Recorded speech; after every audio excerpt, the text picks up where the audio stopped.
Hi అండి. అందరూ ఎలా ఉన్నారు? ఆల్రెడీ థంబ్‌నెయిల్ చూడంగానే అర్థమైపోయి ఉంటుంది కదండీ! యాక్చువల్‌గా నేను చెప్పాలంటే సముద్రంలో కాకిరెట్ట లాంటి చిన్న యూట్యూబర్‌నండి.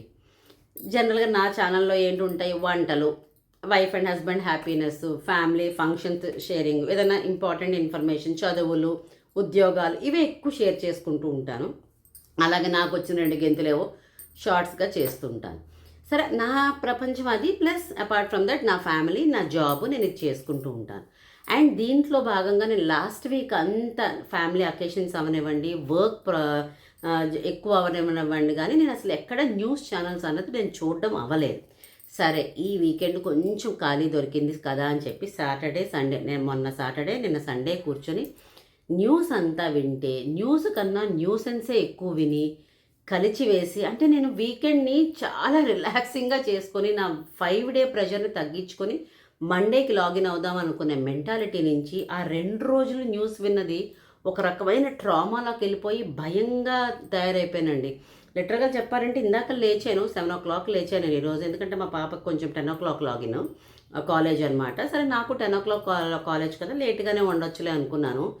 కానీ మనిషిని అవ్వలేకపోతున్నాను. సరే కదా ఏదో నా వీడియో చేసుకొని నా కడుపులోంచి బాధ అంతా నా వ్యూవర్స్ చెప్పేస్తే మేబీ నా మైండ్ ఫ్రెష్ అవుతుందేమోనని 9 o'clock రిలీజ్ చేయాలనుకున్న వీడియోని ఇప్పుడు 8:30కి చేస్తున్నానండి.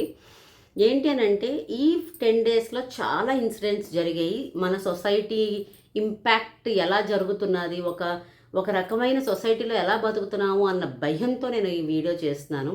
అందులో మేజర్గా 4 ఇన్సిడెంట్స్ నన్ను చాలా ఎక్కువ కలిచివేసిందండి. ప్రతిదానికి ఒక రీజన్ ఉంది, ఒక రిలేషన్షిప్ తాలూకు ఇంపార్టెన్స్ ఉంది. అయినా కూడా ఏంటి ఎక్కడికి వెళ్తాం అనే భయంతో ఈ వీడియో అయితే చేస్తున్నానండి. ఫస్ట్ ఇన్సిడెంట్ వచ్చి మేజర్గా నాకు ఎందుకు అది బాధ అంటే అది వైజాగ్ వాస్తవ్యులేనండి వాళ్ళు. అది కొంచెం నాకు ఈ వైజాగ్ అన్న ఒక ఫీల్ తోటి ఇంకొంచెం బాధ వస్తుంది. Wife and husband both belongs to Vizag. కానీ వాళ్ళు marriage hardly 1 year hardly 8 months అయింది. వేరే వేరే లొకేషన్స్లో జాబ్ చేసుకుంటున్నారు. Well educated and both the parents చాలా మంచి వాళ్ళు. వాళ్ళకి ఫ్రీ టైం దొరికినప్పుడు wife and husband happy moments share చేసుకోవడానికి ఒక ప్లేస్కి వెళ్ళారు. అనుకోని పరిస్థితుల్లో wife is no more. Reason ఏదవనివ్వండి, కారకులు ఏమవనివ్వండి, ఒక నిండు ప్రాణం మనకి ఇక no more, wife no more.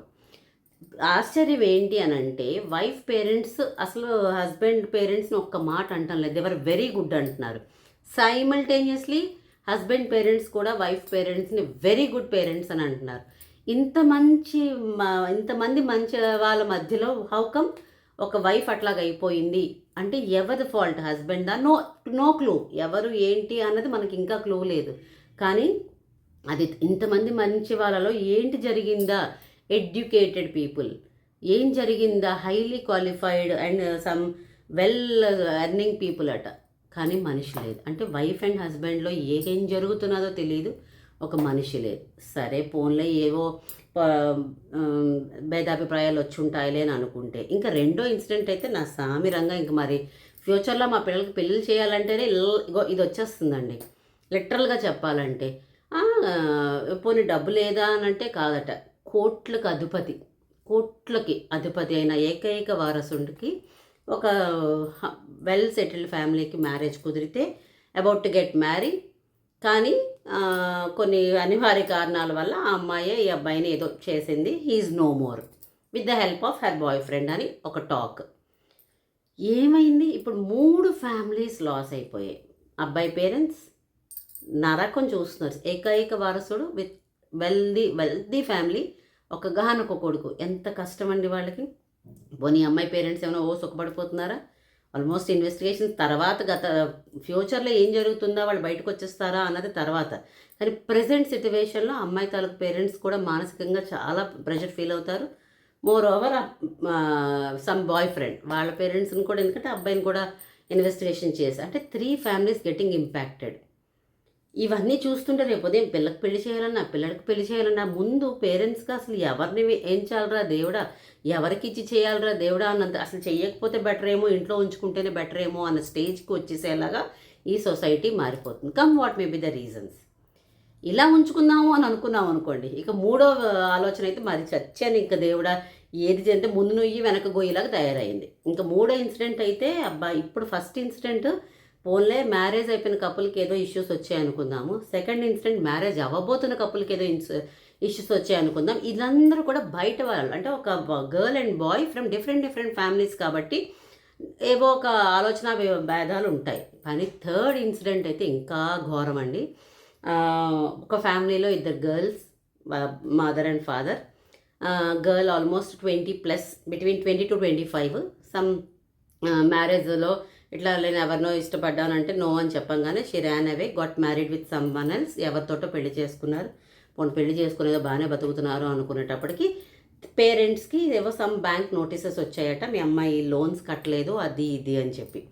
సరే పాపం అమ్మాయి ఇబ్బంది పడుతుందేమో అని అనుకున్నారు, కానీ కలవడం అవ్వలేదు అది ఇది అని అనుకున్నారు. బట్ ఒకనొక రోజులో అమ్మాయి కాల్డ్ హర్ ఫాదర్, నాన్న నాకు ఒకసారి ఇంటికి రావా అంటే, ఎంత ఇదైనా అంటే మన పిల్లలు ఎంత చెత్త చేసినా, మనలాంటి పిల్లలు ఎంత వెధవ పనులు చేసినా మన పేరెంట్స్ మనల్ని ఒక కడుపుని కాచుతారండి. దానికి నిదర్శనమే ఈ ఇన్సిడెంట్.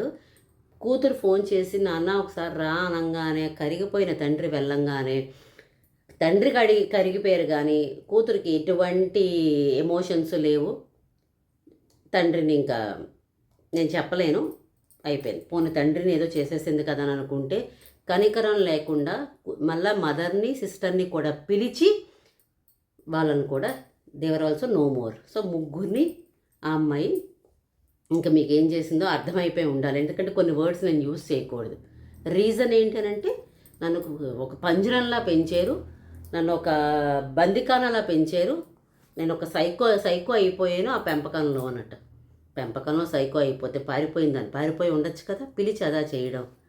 ఆస్తి అంతా వస్తుందా ఇప్పుడు? ఏమైనా లేదుగా, జైలుకి వెళ్ళి కూర్చుంటుంది, ఆస్తి రాదు, అంతేగా. ఏంటిది అంటే 3 ఇన్సిడెంట్స్లో 3 పోనీ అయ్యే దేవుడా, పెళ్ళంటే భయపడుతున్నాం, పోనీ ఇంట్లో ఉంచుకుందామంటే ఇంట్లో ఇలా కూడా జరుగుతున్నారు. అమ్మ దేవుడా, పోలే రిలేషన్స్ అన్నీ ఇంక వరస్ట్గా ఉన్నాయి, మనకొద్దు, సొసైటీని మనం ఉద్ధరిద్దాము, మంచిగా ఉందాం అనుకుంటే 4వది అయితే డైరెక్టే సొసైటల్ ఇంపాక్టే.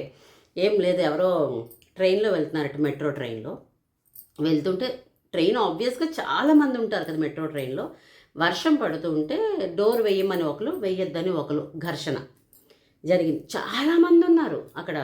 ఘర్షణ జరిగితే ఒకనొకరు క్షణికావేశంలో అదర్ పర్సన్ని ఫటార్. దాంతో అందరూ వీడియోలు తీసుకుంటూ ఉన్నారట. తప్పితే ఒక్కరు కూడా అంటే కాపాడడానికి, అఫ్కోర్స్ మిగతా వాళ్ళకి ముందు చూస్తేనే కొంతమంది భయం, మొత్తం మీదకి ఆ పర్సన్ లేరు. అంటే మంచి చెప్దామన్నా భయమే, చెప్పకపోయినా భయమే. రేపు ఇలా నడుచుకుంటూ వెళ్ళి అరే బాబు పడిపోతావరా అంటే వాళ్ళు ఏదైనా చేసేస్తారేమో అని భయం వేసేస్తున్నారు సొసైటీలో.